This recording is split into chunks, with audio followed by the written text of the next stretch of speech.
اخر مستعمره في شمال افريقيا هي تندوف، ومن بعد يجيو يقولوا لنا ندعموا البطاطيش باش يتحروا. يا ولدي وحنا اللي لازم نحرروا الاراضي الجزائريه. اللي يحب الجزائر يقول لك انا نروح نحرر تندوف.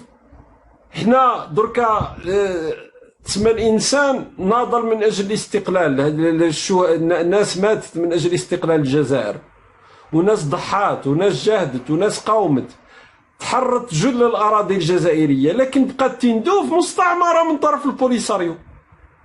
دونك الانسان اللي حب يحرر شي حاجه يروح يحرر تندوف. انا يبان لي انا عندي جهه تنسف في ملايير الدولارات من الاموال تاع الشعب الجزائري المقهور او داخل رمضان. على بالكم باللي في وهرا يا جدك. اني ما نقدرش، وقلت لكم لو كان نبدا نتكلم على الفضائح تاع النظام الجزائري لازمني ايام وانا نتكلم. وهرا عاصمة الغرب الجزائري، انصار النظام يقول لك لو بتي باغي، باريس الصغيرة. باريس الصغيرة 10 ايام ما عندهمش الماء، 10 ايام.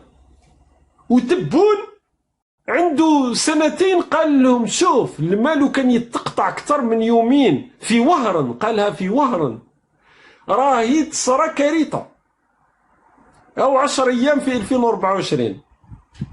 بتجي تقول لي انت نحرر وما تحرر وما على باليش شكون تحرر. روح حرر، روح. قال لك السيخونه، قال لك المناطق المحرره. وهما المناطق المحرره هادو هما هي الناس ما على بالهمش اصلا واش هو هادو المناطق اللي يسميوها محرره. هي منطقه عازله، كاين جدار رملي دارته المغرب في نهايه الثمانينات، بداو يبنيوه. الجدار الرملي هذا اللي اكتمل ما تقدرش اصلا تفوت فيه، اللي يفصل بين المناطق هذه العازله، لهذا تسمى منطقه عازله، ما كانش اسمها اي صحراء. ودرك هذه الصحراء منذ ان نصرت في 2020 القضيه تاع القرقارات هذيك، اللي يقرب الدرون يعطيه.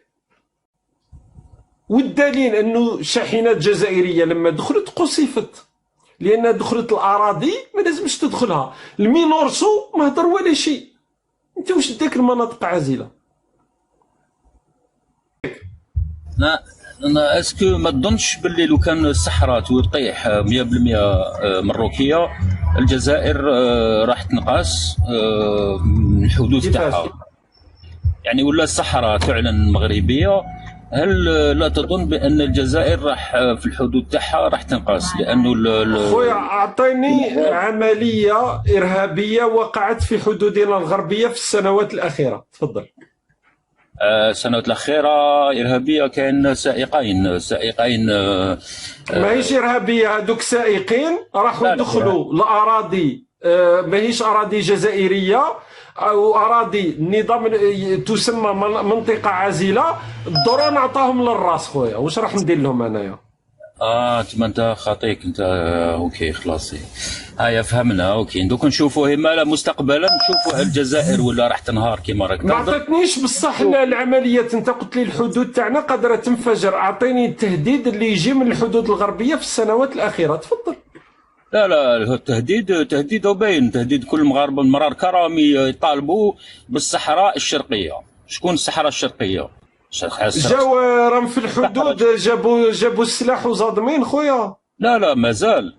انا نقول لك لو كان تطيح الصحراء الغربيه، لو كان تطيح راح نكون عندنا مشاكل في الصحراء تاعنا. ديرها مليح في راسك. دركا ما عندناش مشاكل تاع بوليساريو يدي في ملايير الدولارات من اموال الشعب الجزائري. المشكل هذاك ما شفتوش. لا البوليساريو يعني دولة عندها مناطق محررة. وين دولة؟ وين المناطق المحررة؟ شكون عايش فيها المناطق المحررة؟ عندها مناطق المحررة راهي باينة مرسومة في الخريطة. وين المناطق المحررة؟ انت كنت درك راك تناقض في نفسك، قلت كاين شاحنات جزائرية دخلت لهذيك المناطق، الدرون عطاهم للراس. دونك وين راحت المناطق المحررة؟ انت اللي راك تناقض في نفسك. ما دام هي مناطق محرره يعني تسمح بعبور شاحنات جزائريه. يا بصح كي دخلت الشاحنات الجزائريه عطاهم الدرون للراس صديقي، كنت قلتها. لا اعطاهم الدرون للراس، ولكن المنطقه هذيك ما عندهمش الحق المروك يتدخلوا. ما عندهمش الحق المروك يتدخلوا، لان المنطقه هذيك اصلا راهي تحت حمايه تاع واش من منطقه العيون دركا في يد من يسير دركا العيون الداخله في يد من؟ في المروك، شكون في يد من، شكون في يد من في المحتل. دونك ماهيش محرره. لا العيون ماهيش محرره، ولكن مع الحدود الموريتانيه. خويا عطيني مواطن جزائري من غير هادو تاع الشحنات اللي خرجوا من الحدود الجزائرية، عطيني مواطن في تندوف الاسم تاعو مات في قصف مغربي. ما كانش لحد الان ما كان، ولكن التهديدات راهي. التهديد الوحيد هو ناس في تندوف يديو في ملايير الدولارات من اموال الشعب الجزائري. لا ما كانش. وعندهم سلاح، مسلحين، وعندهم اسلحه ثقيله. عندك لي بروف تاع لي بروف باللي الجزائر تشري السلاح للبوليساريو. انت راك شكون يشري لهم؟ ان شاء الله يطيح عليهم من السماء. لا اسمع تبع مليح الوضعيه كيفاش راهي تطور. خويا شوف استنى برك باش ما نتشعبوش. اعطيني التهديد خويا، راك تكلمت في قضيه حساسه. اعطيني التهديد. انت قلت لي الحدود الغربيه تاعنا، لو كان مثلا لا قدر الله تما يعترف تنتهي القضيه هذه، تصير حدودنا مهدده. دونك دركا راه كاين تهديد. واش هو اللي جاينا من الحدود الغربيه حنايا؟ الغربيه شكون يجيك المروك؟ كش ما جا عطيني اسماء تاع ناس ماتت في قصف مغربي. لا ما قلتلكش كاين اسماء، قلت لك تولي مهدده. افهم العربيه انت. كيفاش تولي؟ دركا هذه الاراضي راهي في يد المغرب اصلا. العيون انت نفسك قلت راهي في يدهم، الداخله في يدهم. الاراضي اللي تسميها محرره رانا اتفقنا باللي اللي يدخل ليها الدرون يعطيه. دونك البوليساريو راهم في تندوف داخل الاراضي الجزائريه. انا حاب نفهم من يهدد الجزائر. اليس البوليساريو اللي يديري في ملايير الدولارات؟ ما تقطعليش الكلام، خليني نكمل كلامي باش تفضل. نحاوروا مزيان كما يقولوا المراكش. قلت لك الخط الحدودي مع موريتانيا كله محرر من طرف البوليساريو المروكي. الله اكبر. نعم ما يقدرش. على بالك باللي اسمع، على بالك باللي البوليساريو موش يقول في الكلام تاعك. اوكي معليش خليني نكمل لك. هي شوف اللي هادو ما راكم تفوتوا في مغالطات وتقولوا الجزائر تدعم بالسلاح اسمه البوليساريو، هذه غلطه. لانه كاين عقود مع الصحراء الغربيه، مع المسؤولين تاع الصحراء الغربيه، مع شركات اجنبيه. شكون خويا راك تقول الصحراء الغربيه؟ شكون الصحراء الغربيه هذه؟ شكون الصحراء الغربيه؟ الصحراء وين بلاصه رانا اتفقنا باللي الصحراء الداخله والعيون ومنا يسيروهم الدوله اللي هاك، ورانا اتفقنا باللي ما عندهمش اراضي وراهم في تندوف. درك انت راك تتكلم على البوليساريو، ماكش تتكلم على حاجه اسمها الصحراء الغربيه.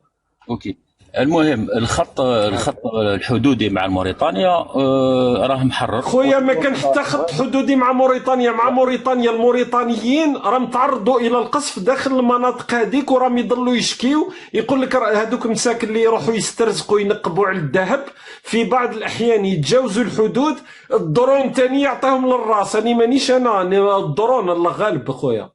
لا الموريتانيا تشتكي على جال القرقارات، يعني في اشتكي. لا راك تخلط القرقارات سي اوتر شوز. القرقارات راهو معبر تسمى حيوي بالنسبه للبلدين سواء موريتانيا سواء المغرب.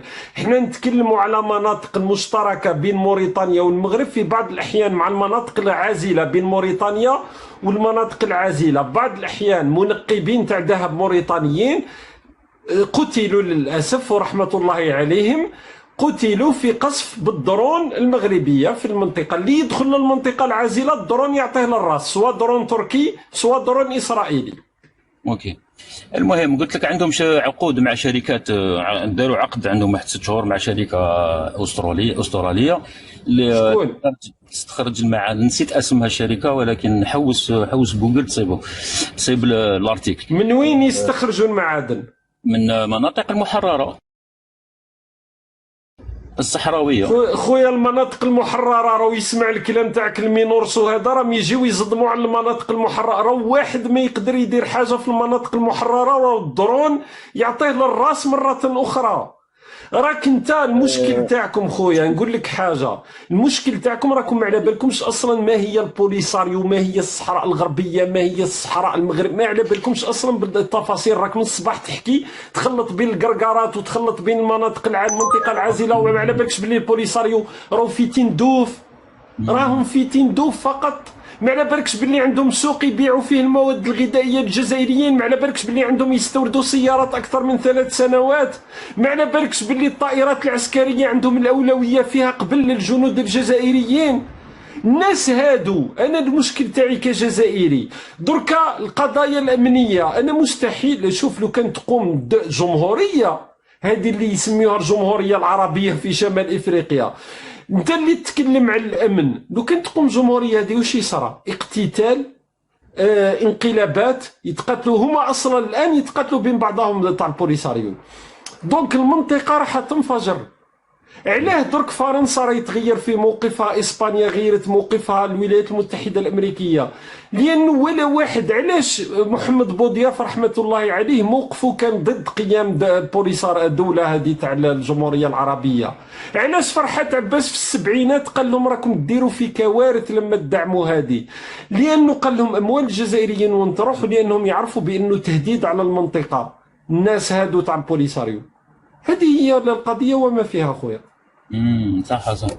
اوكي، ما انت راك تدعم القضيه الصحراويه المروكيه، يعني راك انا ضد البوليساريو، انا ضد البطاطيش اللي ياكلوا في اموال الشعب الجزائري، الباقي يرميهم في المحيط الاطلسي، يروحوا يعيشوا في العيون، يروحوا يحرروا دبابات العالم، المهم يخرجوا من تندوف، والمهم اموال الجزائريين تبقى في الجزائر. اعطينا لي بروف باللي الجزائر تدعم عسكريا وتمد دراهم للبوليساريو، اعطينا دعم. وزير الجاليات في حكومة البوليساريو في 2020 في لقاء في باريس، والقضية فجرت القضية، قال لك ما كانش حاجة اسمها جمهورية عربية، وقال لك أن الجزائر منذ 1973 هي من تموننا بالسلاح، ومن تدعمنا، ومن توفر لنا الطائرات للتنقل، ومن فتحت لنا البعثات الدبلوماسية. أي واحد اللي يسمع فينا درك من بعد يكتب وزير الجاليات البوليساريو 2020 قدامها راح يلقى التصريح اللي هو تصريح بالفيديو صوت وصوره، ماهوش شوقي بن زهر اللي يتكلم، وزير الجاليات تاع البوليساريو. يعني انت تمام راك تكذبني كي قلت لك باللي البوليساريو الصحراء الغربيه عندهم استثمارات وعندهم اموال تدخلهم في الخزينه تاعهم. هما ما اسمع البوليساريو، هما تقول لهم عندكم استثمارات يضحكوا عليك خويا العزيز. وش استثمارات الناس يدخل هم ما عندهمش استثمارات، هذوك راهم اموال الشعب الجزائري اللي راحوا داروا بهم شركات في امريكا الشماليه، راهم ماهمش باسم، ما عندهمش دوله خويا.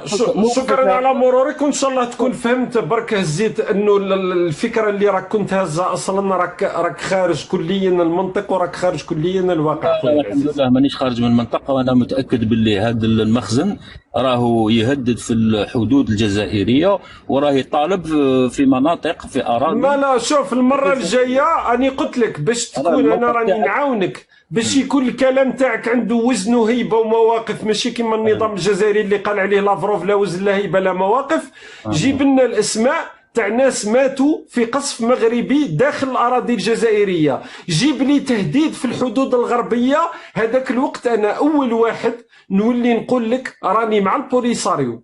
بصح لازمك تجيب لي الوقائع. انا درك راني جبت لك بواحد زائد واحد بانه اكبر تهديد على الجزائر وعلى الامن القومي تاع الجزائريين هو الاستمرار تاع البوليساريو هذا، اللي راهو مستعمر لنا منطقه في الجزائر اللي هي تندوف، واللي راهو ياكل في اموال الشعب الجزائري بملايير الدولارات. شكرا على مرورك. يعيطوا لهم مخيمات لاجئين، مخيمات الدل والعار. شكرا لك اخويا العزيز.